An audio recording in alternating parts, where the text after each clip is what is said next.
Vincent and I'm an aeromodeller and an engineer. Join me on a fascinating journey where I show you some of the techniques used in scale aeromodelling. The next thing we have to do is think about what detailing we need to put onto this cowl. So there are some fasteners or screws around holding this panel on, which is removable, and this panel and this top panel. So we need to look at how we're going to replicate the attachment screws, and also on this side there's a rather large air scoop, and I believe the same on the other side. Anyway, we'll refer to the drawings and see what we need, and I think we'll probably form those out of litho plate. Well, continuing on my theme of teaching you all to suck eggs, you've probably seen these before. This is a Cowling wood stripper, and there are other companies that make them. Sleck make one that's very similar, and it's basically a blade on a threaded arm that allows you to sort of adjust the width of the cut, and works very simply. So you set the blade so it is more or less flush with the surface, and then you clamp it up against the wood and you slide it down. And there you have it. Piece of wood exactly the same width each time, and you can reproduce it. The reason I wanted to do that was because moving on to the cowl, we need to create 2 air intake scoops for the cowling. One on the starboard side is quite large, and then the one on the port side is much smaller. So I've just roughly sketched these onto plywood and then cut them out with a jeweler's saw and then a file to get them fairly smooth. Now, one of the things is this large one is actually going to be probably a good 1/4 of an inch deep. So what I'm going to do is add 2 strips underneath here, one there and one there, just to give me some more depth to the work, and you'll see why in a minute.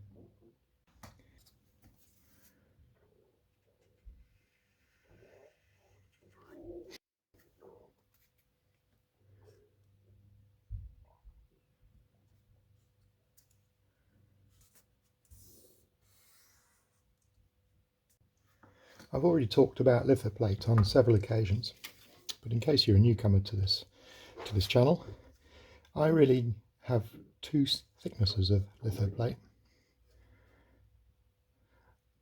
0.32 and then a thinner one at 0.14.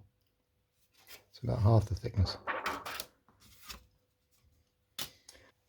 So what we're going to do next to make these cowl blisters is, I'll probably start with the big one. What the heck, always in for a penny, in for a pound. But, so we'll start with the big one. So I'm going to, well, there's 2 schools of thought here. You can use the thin litho plate and stretch it out, but as you stretch it, you're making it even thinner, and it won't go too far until it's too thin, or you can go too far and it'll be too thin. So sometimes you have to start with the thicker stuff, on the understanding that you're going to have to work harder, but it will go further. So I'm in 2 minds. I'm going to try the thin stuff first because it's a little bit easier. So we'll cut a piece and do this larger thin one first and see how far we can work it. Now, the shape of the scoop is actually straight across at the front, but to make it easier to shape and form, I've made it curved at the front. So what I'll do is I'll make a teardrop, and then I'll cut the front of the teardrop off once we've formed it. So that's the plan. Again, as I continuously say, I like to keep the litho plate flat, and the best way to do that is to not cut it, but to fold it and snap it. So show you how I do that again. It's been on countless videos, but teaching you to suck eggs seems to be the theme today. So just bend it backwards and forwards till it breaks. bend it backwards and forwards until it breaks. And there you've got it cut without actually deforming the shape of your litho plate.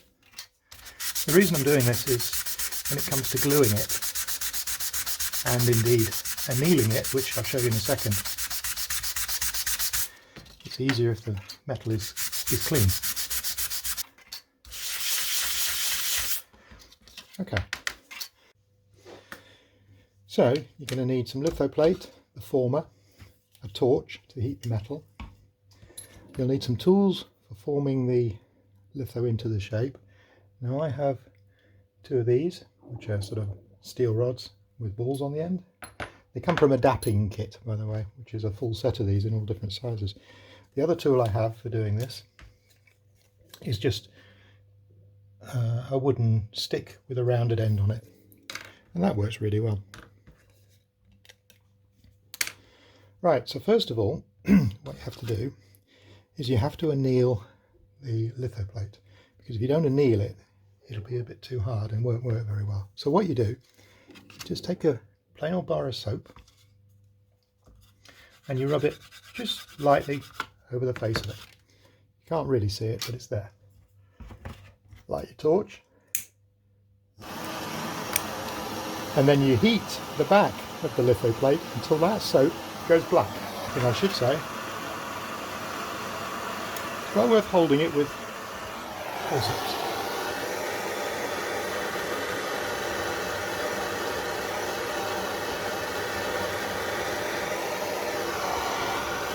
And there you can see it's gone black. And that's all you need to do. That's as hot as you need to go. If you go too far, especially with a torch like that, you'll actually melt it. So we just let that cool down for a minute.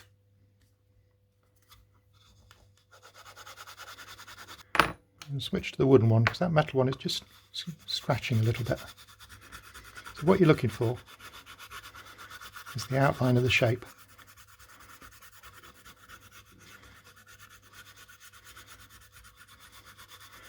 You can see it's coming through now. So just pick out the outline.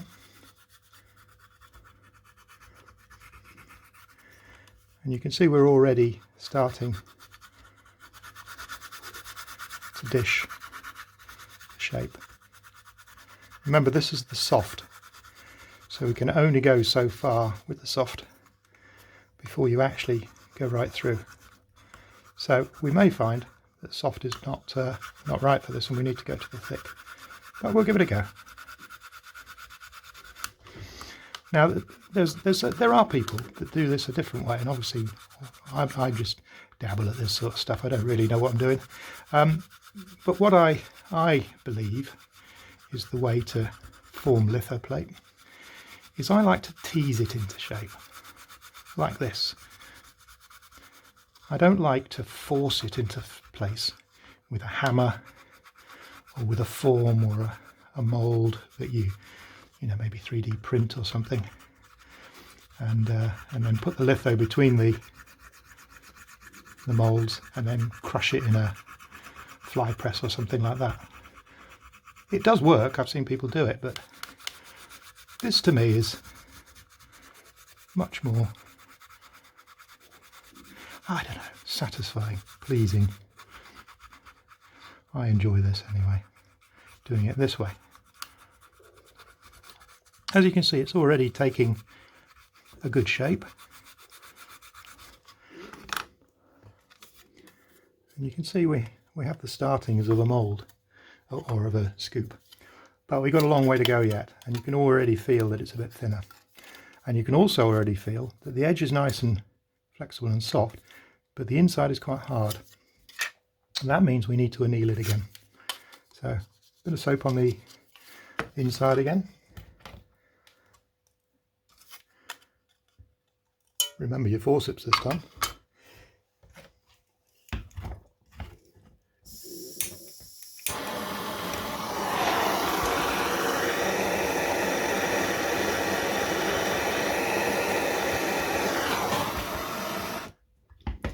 Just until it blackens.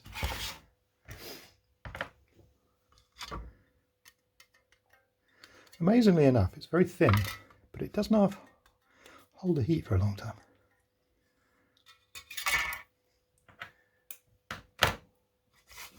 So carefully put it back over your former so it won't move, so you know you got it right, and then you can go at it again and it's nice and soft again. If you can see, it's really soft, pliable again.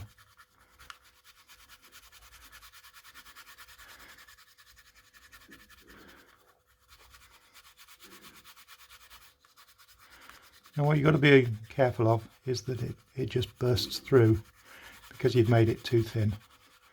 So it may be that the amount of stretch that we're putting into this is too much for this thickness of metal, and we've got to go to a thicker metal to start with so that we've got more material to stretch. It'll end up the same thickness in the end as this one. Okay, and it's still working. As you work it, it gets harder, and this is what they call work hardening. Now that's getting very thin. I can feel it as I'm working it. It's getting very thin indeed. So we'll be very careful we don't burst through. So just go gently. And make sure you've stretched the edges as well. No point in stretching the middle if you haven't got the sides nicely sorted.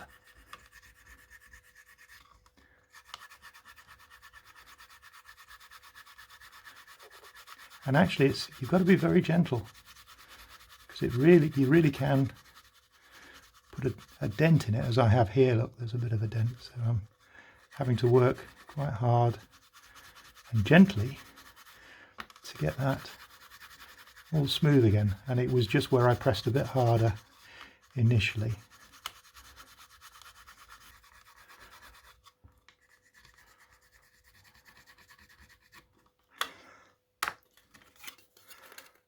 And we're getting there, nearly there.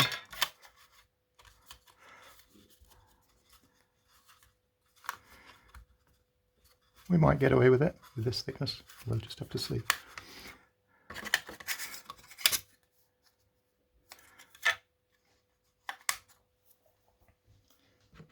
I'm going to switch to the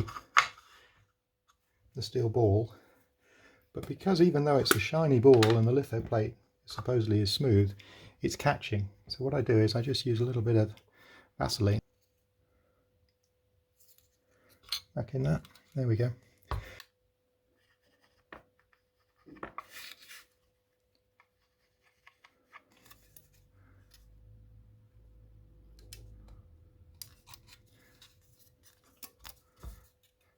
Now in another video I think I told you to avoid deforming the part, if it's right-handed scissors, make sure you keep the waste to the right of the cut. I'm just going to get rid of some of this because we don't need it.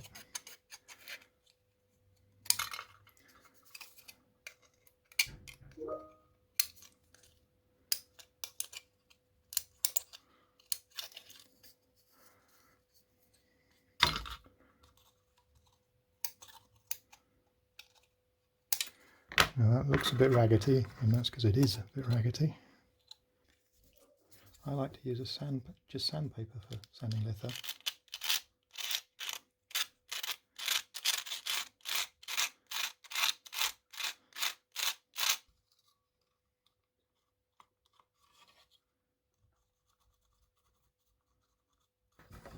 Now around the outside edge there is a flange.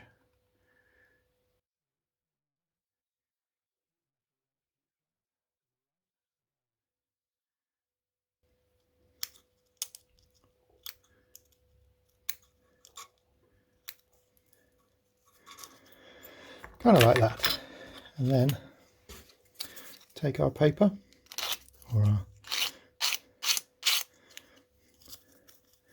sandpaper and radius it all off, smooth it all out. This is a 120 grit aluminium oxide paper, which I find is a really useful general purpose sandpaper. Cuts balsa beautifully, and it cuts most things really well.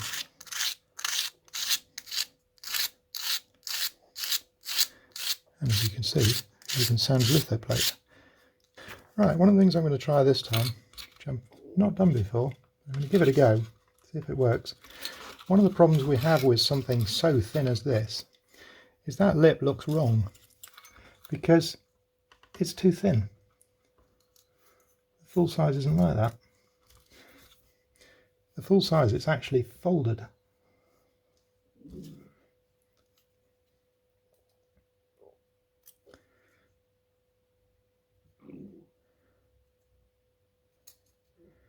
Just trying to get the curve back in that. There we go. So what I'm going to do is I'm going to take a thin piece of metal and curve it inside there. And remember, if I want to keep a straight bit,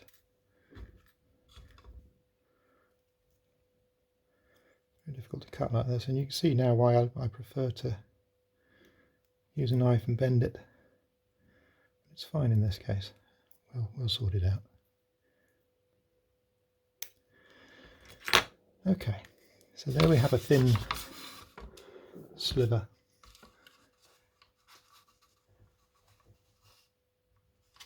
Thin sliver of material. Okay, I'm just going to flatten it back out again. It needs to be flat for what I'm going to do. Well, not actually flat, slightly curved, which is kind of what we got.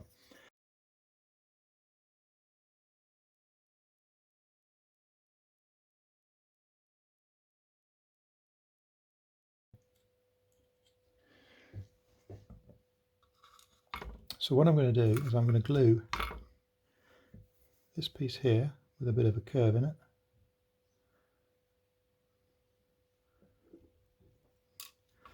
Like that. I'm going to gently hold it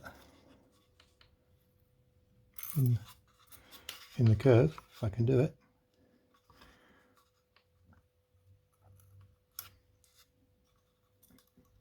Like that.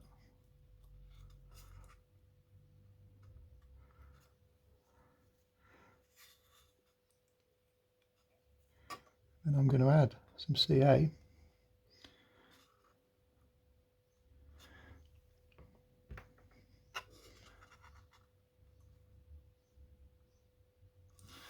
See if I can get that to actually take.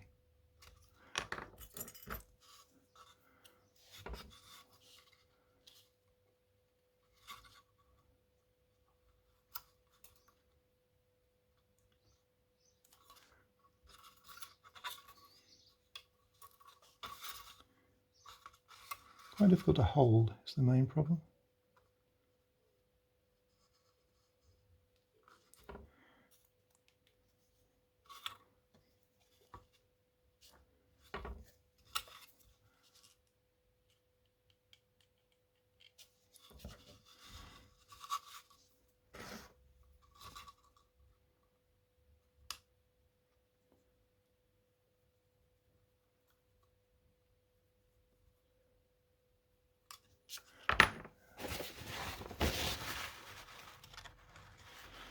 Piece of tissue to take.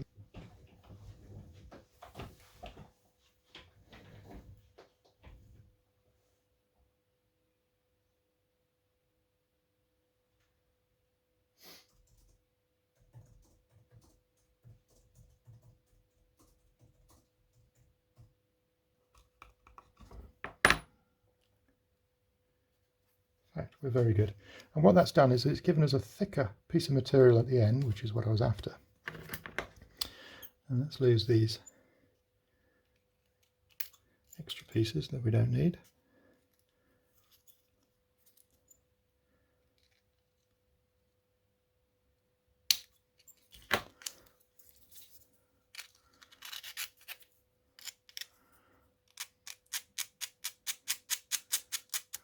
Just sanding them away until they're flush, as you can see.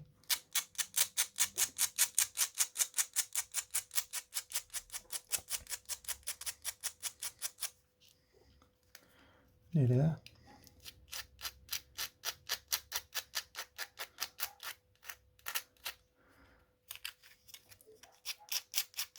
There's several ways you could have done this. You could have made a hardwood plug and vac formed it.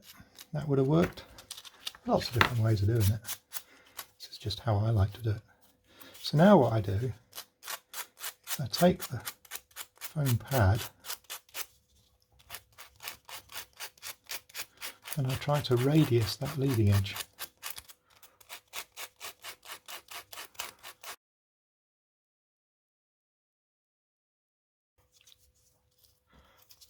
And if you do the same on the outside, it gives the appearance of a much thicker piece of metal.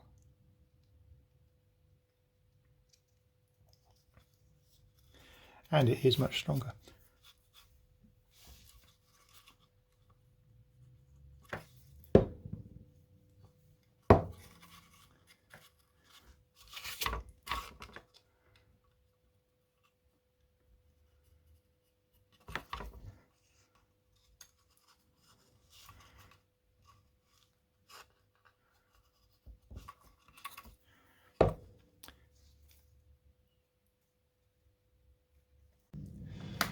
Another nice trick that I like to add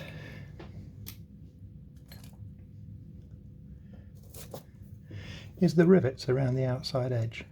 Now these are not going to be so easy to do on this because it is so thin and so narrow. All I've got is a piece of piano wire that is rounded off at the end. And then I'm just tapping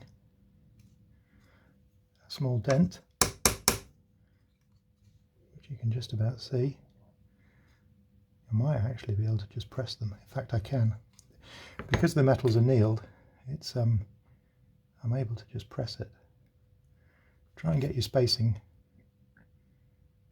nice and even, and get it halfway, equidistant between the flange and the edge.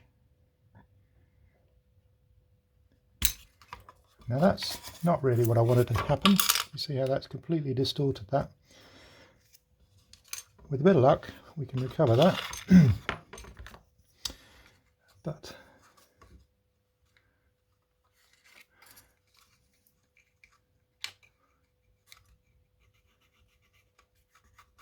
keeping the metal in the form allows us to tease the metal back into shape.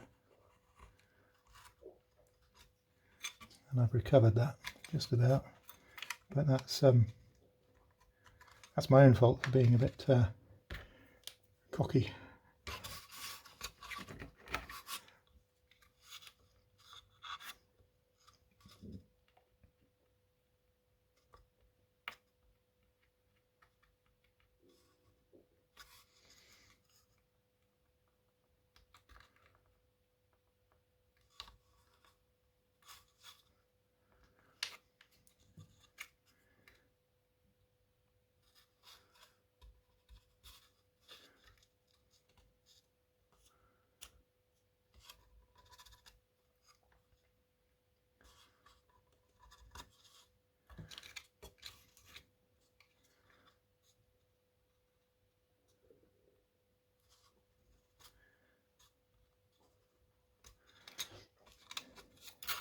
And there we have the dimples of the rivets, but I find these are much too harsh.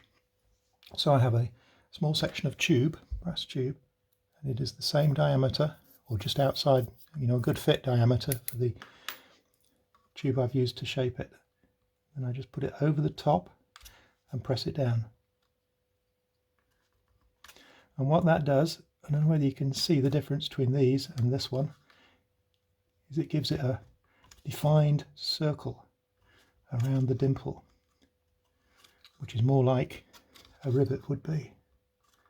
Well, it is in my mind. In Danny's world. Okay, and there we have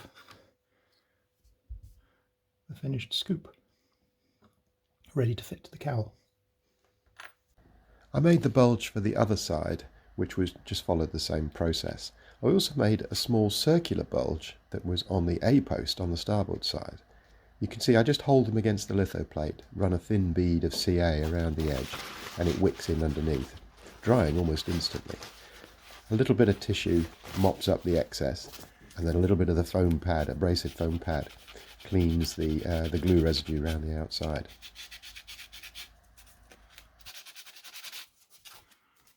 So here you'll see the cowl has now got the scoops on and the lines are all done, so we're looking good. So what I've just done is I've put marks on the cowl as to where I want the rivets and the screws and that sort of thing on one side, but what I want to do is make sure we get the same pattern on the other side. So what I'm going to do is just trace it.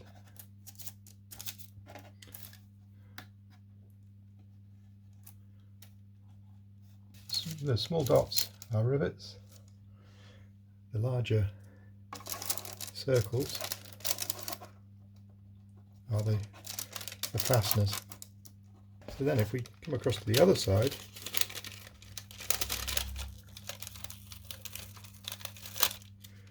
remove the tape.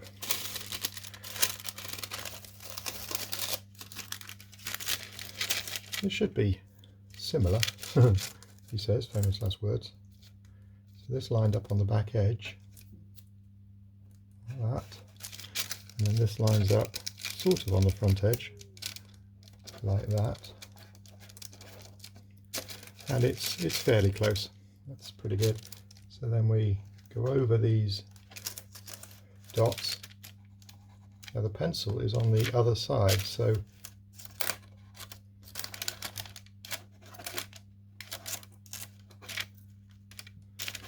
it should still leave a mark.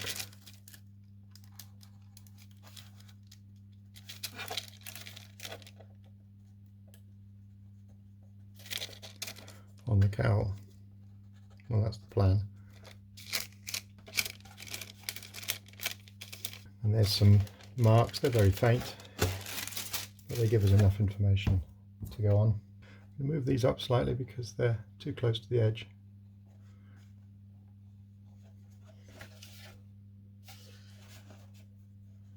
There should have been another one up there, and that should be about right. But I've noticed here that that line's not very consistent. Here's another way of marking out an area that's the same height. So I want to be about that high up. So what I do is I take a block. That's too high. That's a block.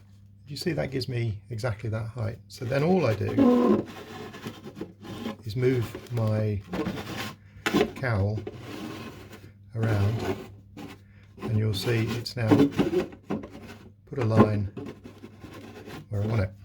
Okay, and you can see how much I've waved off the intended path, and that's not what we want. So what I'm going to do is I'm just going to put the marks.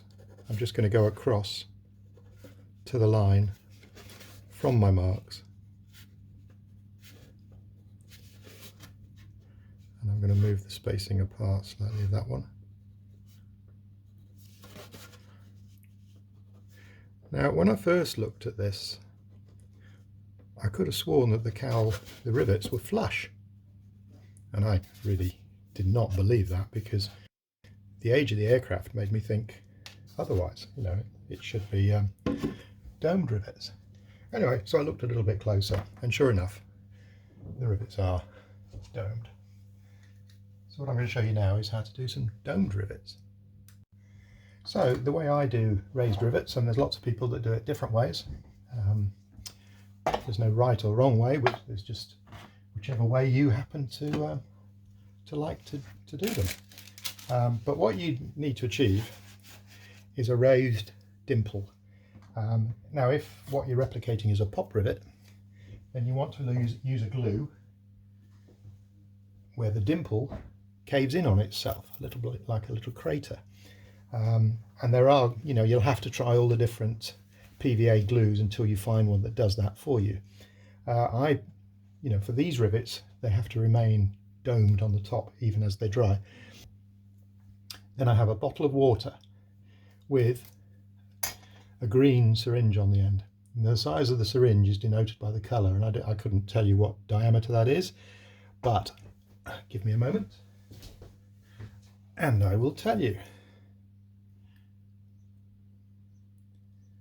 And there we have it. It's exactly 0.8 millimeters diameter, outside diameter. I can't tell you what the internal one is. Okay, and it's mounted in a water bottle like this.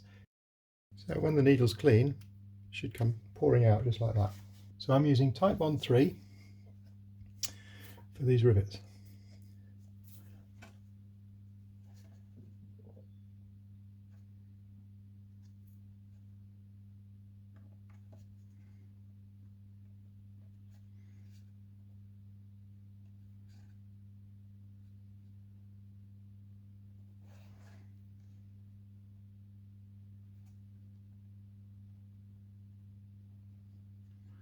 You'll see I don't actually touch the surface, just above it. Okay, and I'll do the other side before I do the top. So you don't touch the surface with the syringe itself, just with the blob of glue.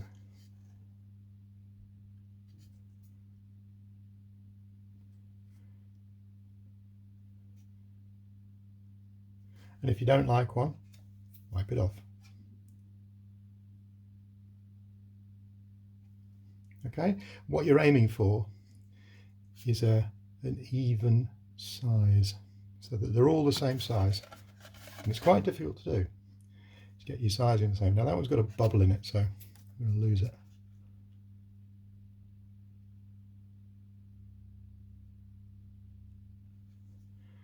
And there we have a good size. Now, without smudging any, I'm going to try and go across the top.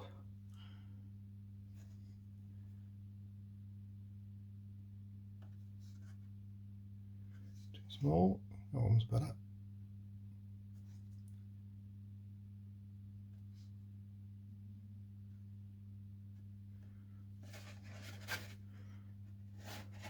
I just smudged that one.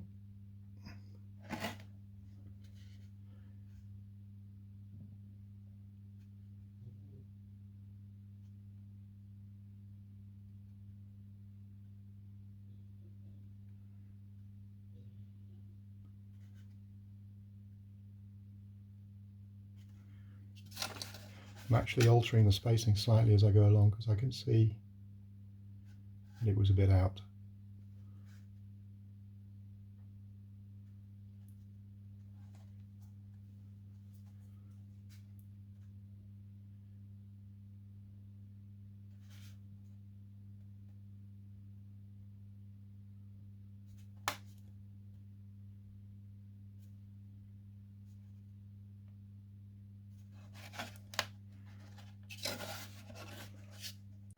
For the fasteners, I used much larger droplets of glue. These took a little bit longer to dry, and after about 30 minutes they were firm enough for me to press a scalpel blade at the horizontal position across the blob. This created what appears to be a slot. It's very subtle, but hopefully once it's sprayed they'll look quite effective.